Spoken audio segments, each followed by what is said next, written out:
The Gospel according to St. John, chapter 5. The healing at the pool of Bethesda by Dr. Christopher Aburime, beginning from the first verse. After this, there was a Jewish feast, and Jesus proceeded to Jerusalem. Now in Jerusalem, there is a pool named Bethesda in Hebrew, near the sheep gate. The pool has 5 porticos. And here were a large number of people with all sorts of disabilities, blind, lame, paralyzed, who lingered in the area, looking forward to the quickening of the water. For there was an angel who proceeded seasonally to the pool, entered it, and quickened the water. Whoever then entered first, after the water had been quickened, was healed of any disease or sickness he might have had. One man there had been sick and disabled for 38 years.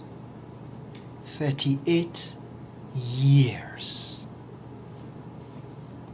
When Jesus saw him lying there and knew he had been sick for a long time, he asked him, "Do you wish to be well again?" The sick man answered, "Sir, I have no helper to get me into the pool when the water is moved. And while I am striving to get there, someone else gets there ahead of me." And Jesus said to him, "Get up. Get up, pick up your mat, and walk around." The man was healed immediately. He picked up his mat and began walking. But this miracle took place on a Sabbath day. So the Jewish leaders told the man who had been healed, "This is the Sabbath. It is unlawful for you to carry your mat." But he answered them, "The man who healed me told me, 'Pick up your mat. Pick up your mat and walk around.'" And they asked him, "Who is the man who said such a thing to you?" The man had no idea who had healed him or spoken to him, for Jesus had slipped away into the multitude that was present. After a while, Jesus found him in the temple and said, "See, you are now well. You are now well again. Do not sin anymore, or something worse may happen to you."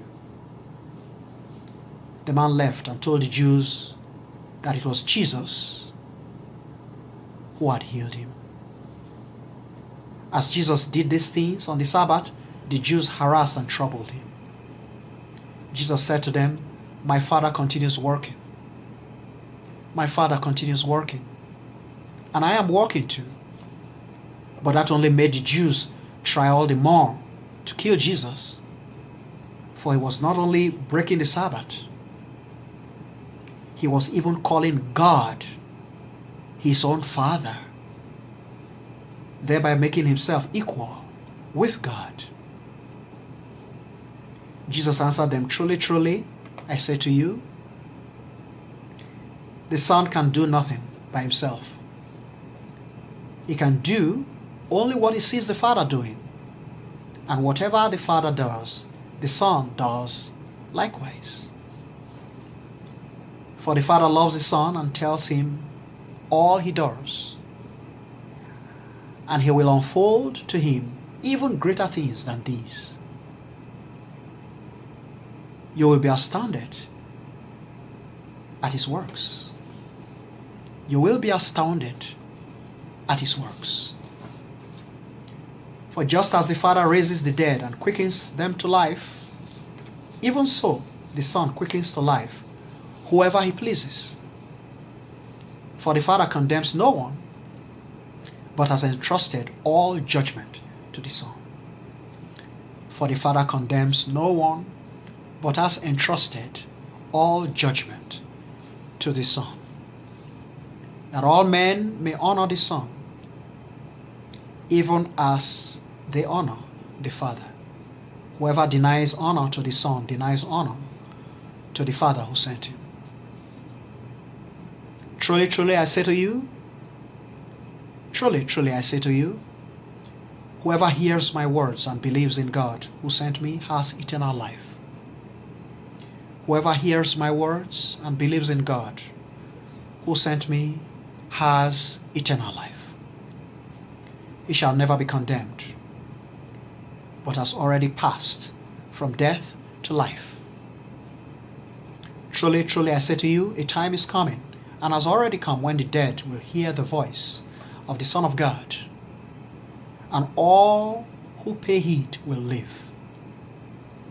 All who pay heed will live. For as the Father has life in himself, so he has endowed the Son to have life in himself.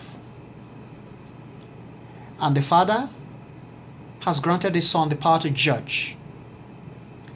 The Father has granted the Son the power to judge, because he is the Son of Man. Do not be astonished at this, for the hour is at hand when all the departed in their tombs shall hear his voice. They shall come out. Those who did good will rise to live, and those who did evil will rise to be damned. By myself I can do nothing. I judge only as I am told. I judge only as I am told. And my judgment is just. My judgment is just. For I seek not to please myself, but the Father who sent me. If I bear witness to myself, my witness is incorrect. There is another who bears witness about me, and I know that his witness about me is correct. In fact, you sent heralds to John, and he bore witness to the truth. Not that I rely on man's witness. I only mention it that you may be saved. John was a lamp, brilliant and shining, and for a while you were willing to enjoy his light. But I have weightier witness than that of John. For the very deeds my Father has given me to accomplish, the works which I am now doing, bear witness that the Father has sent me. And the Father who sent me himself bears witness concerning me. You have never heard his voice. You have never seen him face to face. And his word does not abide in you, for you do not believe in the one he sent. You search the scriptures, believing that by them you have eternal life. But these are the scriptures that bear witness to me. Yet you will not come to me to receive eternal life. Your approval or disapproval does not matter to me. For I know you, that you do not have the love of God in you. I have come in the name of my Father, and you will not receive me. But if another comes in his own name, you will receive him. How can you believe when you gladly honor each other, but are not concerned with the honor that comes from the only God? Do not reason that I will accuse you before the Father. Your accuser is Moses.